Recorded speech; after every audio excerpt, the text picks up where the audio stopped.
Hi, everyone, and good afternoon or good evening, Rob. Why don't we kick things off and start with you telling us a little bit about yourself and your role at EA? Sure. Thanks, Amy. Hi. I Yeah. So my name is Rob. I'm director of global brand marketing here at Electronic Arts. I've been at the company for I guess about 10 years now. I moved here following a role that I held at AKQA for a number of years.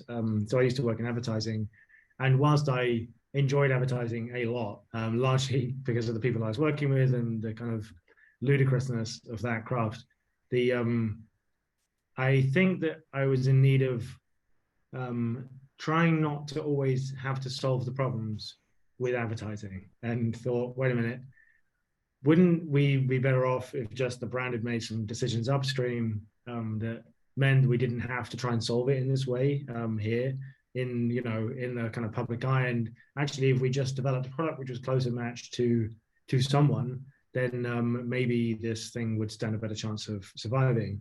And whilst that was my naive thought coming into brand, clearly it's a lot more complicated than that.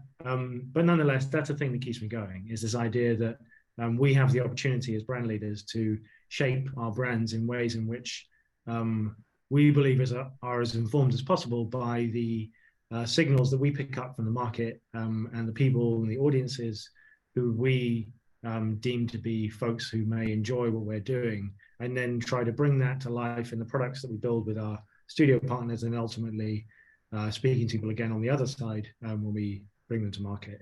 And that kind of end-to-end experience is really fun. I really enjoy that process. It definitely keeps me going. So I guess that's probably why I've been here for so long.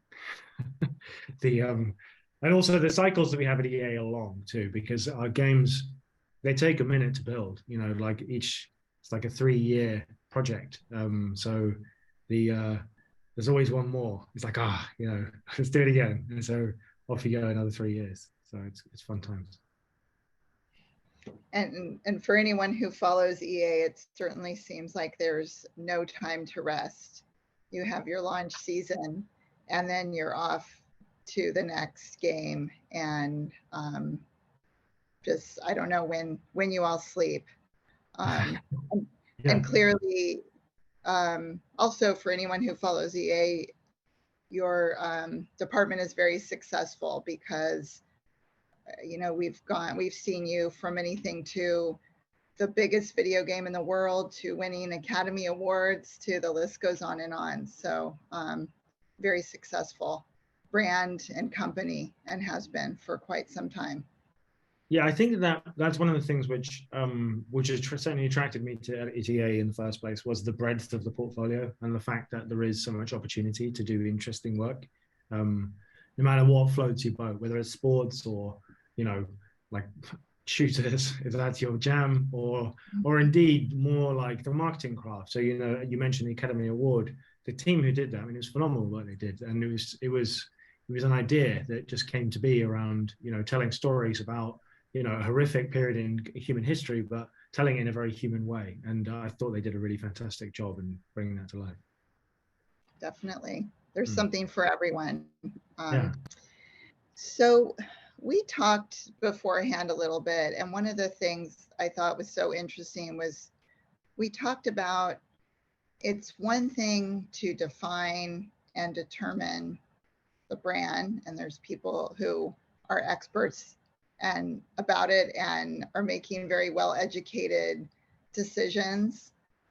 It's another thing entirely to convince the rest of the organization, both up the chain and down the chain, to come along with you.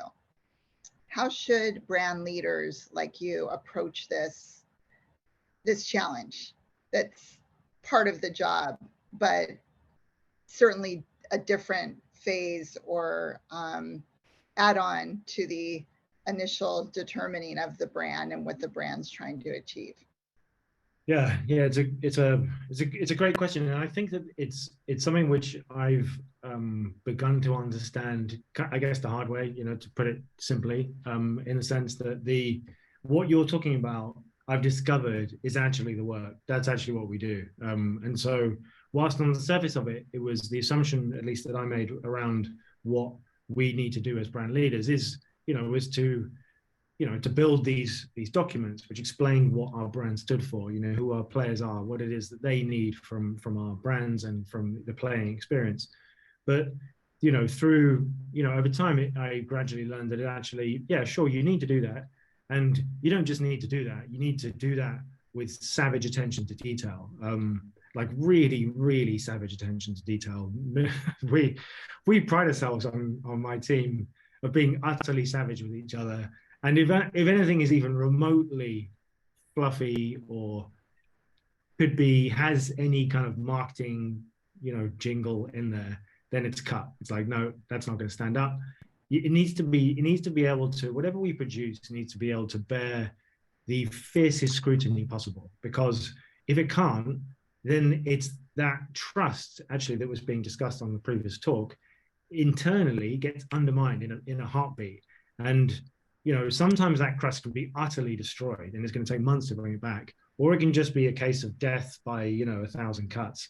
If our materials are consistently under delivering in terms of them being a bit too marketing fluff and not really enough real stuff which people can use and action upon, then over time people just lose. They're just like, oh yeah, those are the marketing goons. They have pretty pictures and nice decks, but they don't really know what they're doing. And so getting really, really savage with our materials is kind of step one. That's kind of table stakes. And that's kind of what I thought you had to do.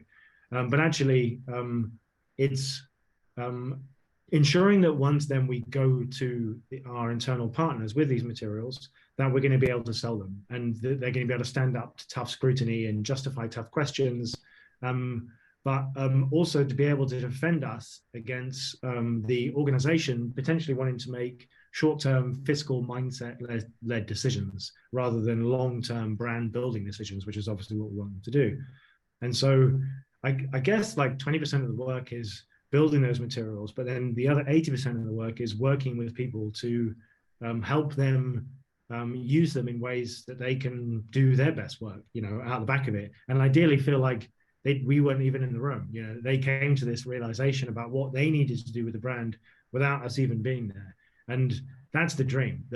The folks we work with, it gets into their bones, so they kind of feel it. They understand exactly what the brand is the moment they come to work in the morning, and they're defending it just as much as we are. So that as much as we are the evangelists of the brand and we've done all this work up front, if we've the only way that we really get to sleep at night is if we've done a decent job of evangelizing it with our partners, so that then that they feel it as much as we do. And I suppose, and there's a few things, I guess, which are key to that. One is just continual workshop, not being too precious, and adapting and evolving, not compromising. I'll be very clear about that. Compromising is bad, but adapting and evolving, sure, yeah. Like we have to be open. We have to understand. It's like, we missed that, or okay, there's a new signal emerging here in our audience that we need to understand and potentially need to work with, not necessarily react to, but work with. And so that ability to adapt and evolve is tremendously important as part of that process. But yeah, ultimately, I think that the key here for us is to not be the guardians of documents, not to be librarians, but to be active workshop leaders and participants with the partners who we work with downstream. That's so interesting. I think so many of us can relate to what happens after you leave the room. So you come into a meeting with your message and with your materials, but how do you ensure that that message is carried on once you're not there? Because you can't be everywhere. And that's a challenge we all can take something away from in what you just said, regardless of what our exact role is. Yeah. And it makes us anxious, right? It's like, oh shit, why is there no brand person in that meeting? God damn it, we need a brand person in that meeting. But that's madness. We shouldn't be thinking like that. You're thinking, well, who's in that meeting? Have we done a decent enough job bringing those people with us to the point where we're not needed? It's just a waste. And that's the dream. And occasionally you see it manifest. We talked today about thinking outside the box. Can you tell us a little bit or a lot about what that phrase means to you and what you think Yeah. about when you hear that. Well, I mean, the cynical side of my brain is like, that's just some that's some stuff you see on a postcard. But the more like uh, useful answer to your question is, I suppose it's hard to offer much to the conversation around thinking outside the box that hasn't already been said, because it's one of those things that it's a fundamental piece of advice. You know, we need to find an opportunity to break through the bubble of our existing thinking. And so, yeah, cool, I'm into that. It makes total sense. And so, how do we do that? It's not surprising that it's become a cliche or a go-to as something which we ask ourselves to do continually. And I suppose that maybe we need to do ourselves a bit of a favor with thinking outside of the box and ask ourselves what it is that we're trying to get out of it. So rather than like, how do we think outside the box? It's like, well, why do we want to think outside the box? And maybe start there as a kind of an anchor for helping us get to this destination of being outside of the box. And so I suppose it's probably to solve a problem, maybe, or to be inspired. And so therefore, if that's what we're attempting to do, we're trying to solve a problem, we're trying to be inspired, maybe, in order to, crack through this layer of thinking which is kind of holding us back, then I think that the first thing we need to do is to stop looking in all the obvious places. And so it means we definitely shouldn't be going off and buying a marketing book from an airport about marketing. That's not going to do it.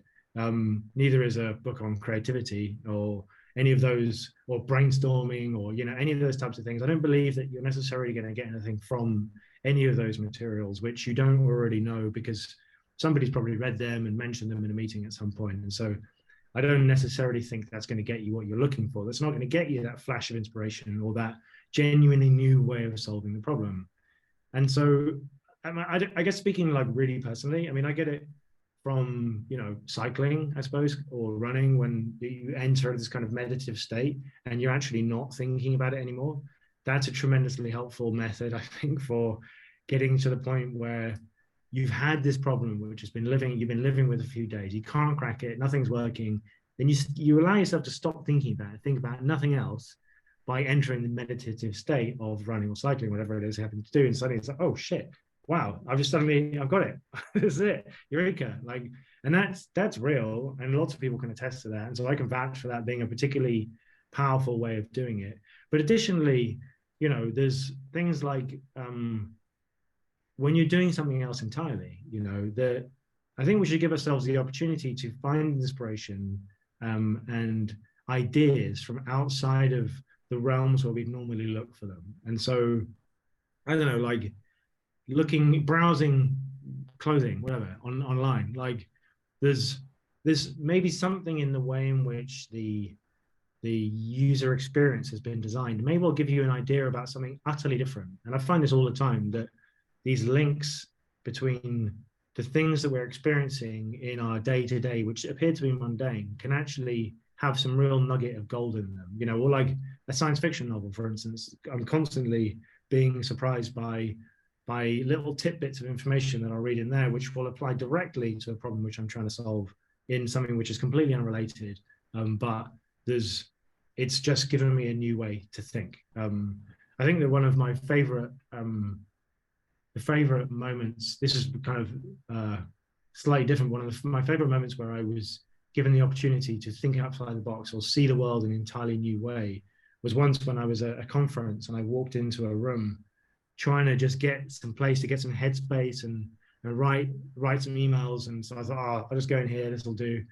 And the person speaking at the front turned out to be this absolute genius of a human being who was just filling the room with like crazy wisdom, such that I'd never really heard before. And it very quickly distracted me well away from my email. And I was given just this brain dump of like life-changing advice. And I suppose it was just giving yourself the opportunity to put yourself in places where you shouldn't be. And by doing so, I would argue, inevitably, ideas which wouldn't have come to you had you been within your normal bubble. And I think it's really simple as that. Super, super helpful. And just to summarize, you ask some of your best practices are ask yourself why you need to think out of the box. Don't look in obvious places once you do. And then talking about some methods of attaining that state of creativity and inspiration. And I couldn't agree more. Sometimes you are trying so hard to solve a problem or answer a question, and you just can't get there until you remove yourself from that situation and are no longer trying, and it'll come to you. Yeah. So that's very powerful advice. Yeah, I distinctly remember when I used to work in advertising, trying to come up with a nice idea for a pitch we were doing for a client, and myself, another poor soul, locked in a room for days and days and days, post-its all over the wall, and just desperately trying to crack it. And everything we were doing was garbage. And it's because we didn't have the foresight to take ourselves out of that environment and just re-stimulate ourselves with something which wasn't there, to allow new ideas in. So yeah. Good stuff. Good stuff. So you talked about, a very powerful experience to actually be distracted from doing email is kind of the opposite of what a lot of us experience every day, as opposed to the reverse. Yeah. Are there any other powerful lessons you've learned with regard to this thinking outside the box or getting yourself to that state? You talked about a few. Are there any others that you'd like to share? Yeah, definitely. I think there's one of the things that we find ourselves doing too much is looking for a case study, looking for a proof of concept, an example of this done right. And you hear that in meetings all the time. Someone will say, "Hey, I've got this idea I want to do," and someone else will pipe up, "That's cool, but will it scale?" or something useful like that. Or somebody else might say, "Hey, but has that been done before? Share some case studies, and then let's meet again." And sometimes that might be helpful, but I think that we could potentially stop doing that. And if we are asking ourselves to think outside of the box, obviously, case studies aren't going to help. And I think that more to the point, though, it's less about the fact that it's just looking at well-trodden territory, and it's more to do with the fact that it's trying to reduce a case study or whatever it is, an example of something, into a single variable, and underappreciating the fact that it's a radically complex situation that has taken place that resulted in that being a success. And actually, there wasn't necessarily the one thing, because in a deck we may say it's this and this, and that's why it's a success, because we want that to be the case. We want everyone to think that that's why we're so good at what we're doing. But the reality is that there's a million different reasons why that thing did well. And so I guess the point I'm trying to make here is that we should be looking for multiple vectors in order to find a new way to do things. And so I can relate it back to this chap Francis, who I wish I could recall his last name, because I'd like to name check this guy, because he's changed my life with this one piece of advice he gave me once. So chap Francis, he used to build computers for me back in the day. I used to buy computers from him, and he built them from stuff. And he once said the problem that people make is that they're always looking for one thing. When there's a problem with a computer, they're looking for the one problem. And so they go off searching for that one problem. They always fail because they always think it's one thing. And it's not. It's always about three different things. And it was funny because it was a throwaway comment. I'm like, that's pretty interesting. I like that. And I've recycled that when I've spoken to people about problems they may have with tech. But actually, what's really cool about that is it's super portable across pretty much everything. I use it philosophically, in my life all the time. There's never one thing. There's always lots of different things. And so I suppose one technique or one lesson that I've learned in regards to this way of thinking is that we need to appreciate that things are complex and dynamic and variable. And also, if we're going to be looking for a way out of the box, then let's try and find a way out of multiple boxes, plural boxes, not just the single one. And remember, Francis, it's never going to be one thing. It's going to be multiple things. So it's not just a new way to buy media, you know, what are you going to put that with above and below it in order to make it a radically different way of finding people? I love that. Multiple boxes, multiple ways to get out, and multiple ways to solve it. Yeah, and importantly, it's, you know,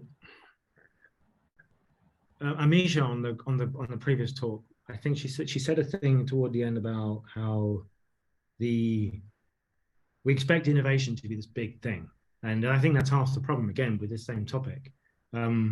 It doesn't necessarily have to be, you know, and so often we'll discount a small. The lovely thing about having like this multiple box approach is that actually you can use them a bit like Lego, right? It's a thing. Okay, that might make a small difference. That might make a small difference. That might make a small difference. But all three together, oh, that's profound now. And so rather than looking for the one thing, you look for a series of things which collectively become something great. Agreed. I also, just going back to your earlier point about the case study, I think it's just very, especially with all the changes we've seen in recent times around social media and things, that if you think about some of the best ideas there ever were, and you think about the case study idea, they just seem like such a polar opposites. Right? Yeah. But yet that's where people want to go, and that's maybe we just are drawn to our comfort zone. So I really like the point about, I think you said it, I think we can stop doing that. So that's fine. Yeah. When you and I spoke a couple days ago, we talked about some of the discipline required in brand management and brand building. Do you want to say a few things about that today? Yeah, I mean, the disciplines are,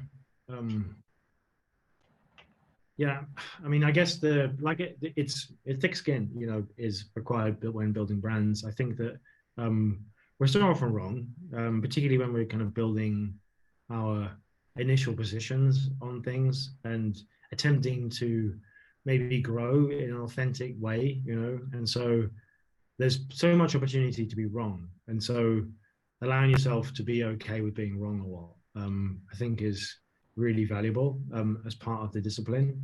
But then also, you know, as I said, kind of towards the top, I really truly believe in standing by it. Once you found a position, stand by it, fight for it, make it count, you know, make it really meaningful.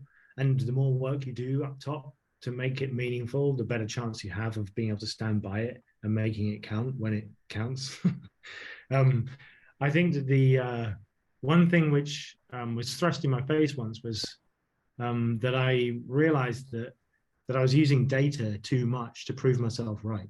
And actually, the funny thing is, I discovered this because I noticed somebody else doing it a lot. I was like, this guy always using the data to prove himself right. You know, there's always that bit of data. You know, like what is it, lies, and data, or I can't remember, something along those lines.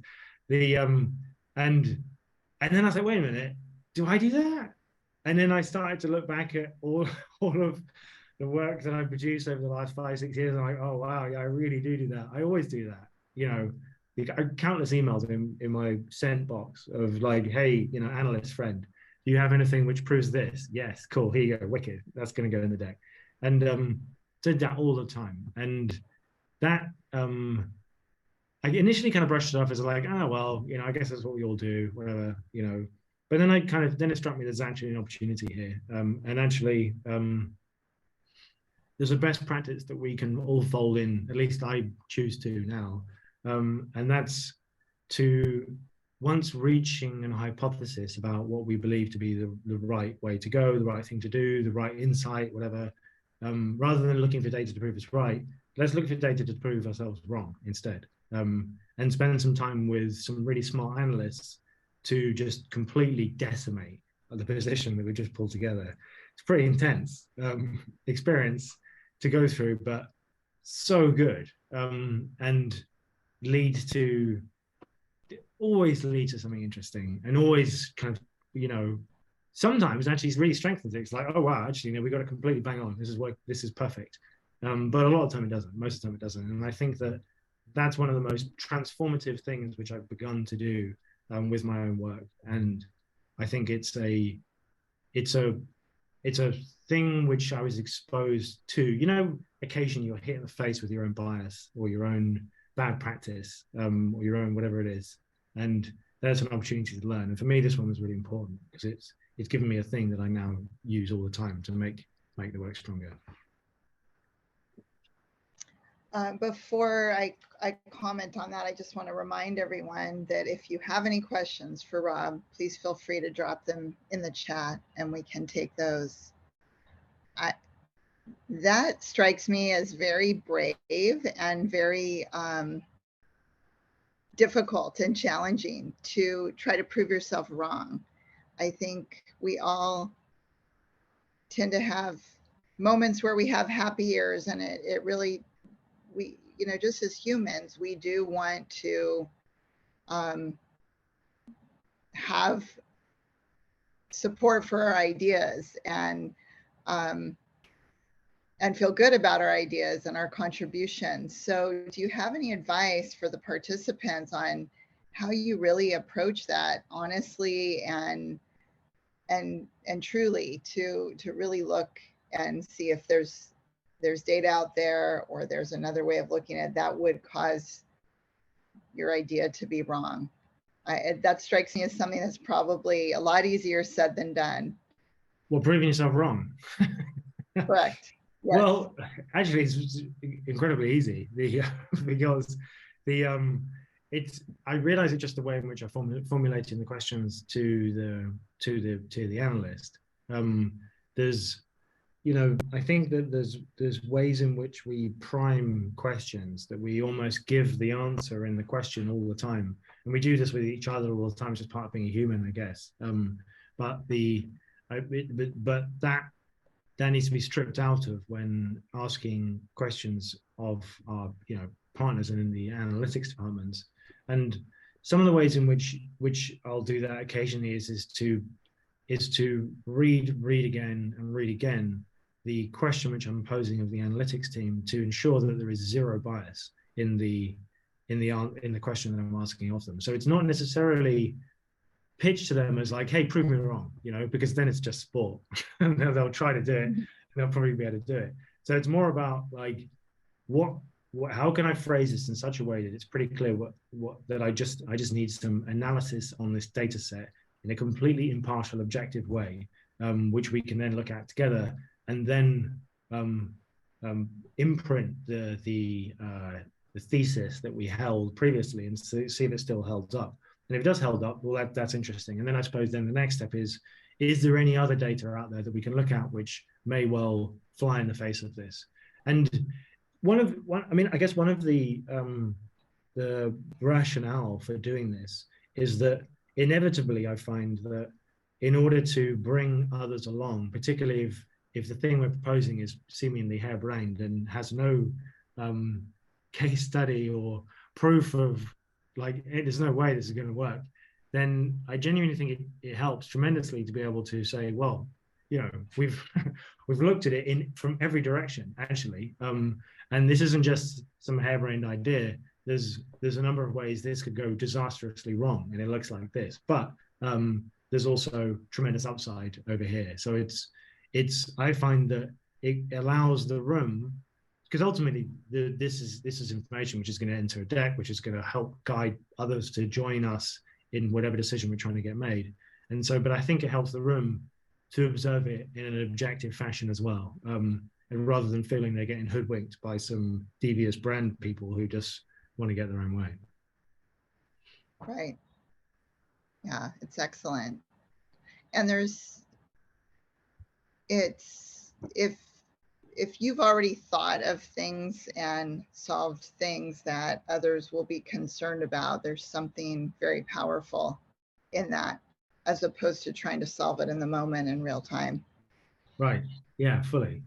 And then it's it kind of levels things a bit, right? It's like, oh, okay, cool. We're actually having a proper conversation about this. It's not just, meeting sport or whatever whatever the other version of this is. I don't know it has a name, but it's not that, right? And it's then it can be, then we can all come into it feeling like, oh yeah, cool. This is a collective thing that we are informed about, and that's more exciting, and potentially triggers others to layer in their own creativity on top of it as well, because they're given the opportunity to see the whole picture as opposed to just this very biased side of it.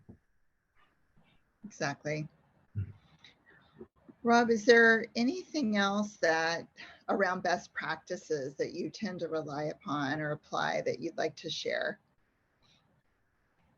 I think it kind of relates to potentially to the previous question a little bit, in the sense that there's no such thing, I don't think, as an expert. I mean, some people are more informed than others, but expert is such a moment in time. You might be an expert at something for a minute, and then pretty quickly that dates, and you're not anymore. So it's really nice, I think, and healthy to accept that we're probably wrong most of the time, and we should just sort of relish it and farm for it a little bit. It's like, tell me I'm wrong, please tell me I'm wrong. That, like, finding that more. And ultimately, if we're going to cling to anything, though, which, and I do believe we need something, we need something to stand on, because I don't love the idea that we're all, I certainly am not advising a position of just being, flimsy on all things. On the contrary, I don't believe in that at all. I think that, but if we're going to cling to something, let it be authenticity. I don't know whether you've ever noticed or whether you've ever put yourself in the position where you are trying to present something that you don't fully believe in. I have, and it's horrible. And I realize I can't do it. Like, I can't actually perform. I can't do my job properly if the things which I'm presenting as something which we should do, I don't fully believe in it, and it has to be fully believed in it as well. And so I suppose this is what gets me to this thing about authenticity. And I think that if we lead with authenticity always and wear it proudly, defending it with our life, it makes us, it doesn't just make us better at our work, it actually makes us happier in life too. We wake up and feel better about what we're doing day to day because we know that we're being authentic. We know that we're not allowing ourselves to be chiseled away in a way which makes, wasn't worth giving up that ground, because they give up the ground because you're wrong. There's nothing wrong with being wrong. Wrong's fun. But remaining authentic, that's something to believe in and to cling to. And I strongly believe in that as being a kind of a guiding force at all times. I love that. I think we talked about this. I always like to try to take away at least one nugget from everybody I hear speak. And for me today, I think clinging to authenticity and wear it proudly would be something that I'd like to remember for a long time. And I love awesome. that. Love it. Yeah. Cool. Yeah, me too. Like it's fundamental. And it's the only thing that counts. Everything else is like, yeah. I think that's the last question I had for you.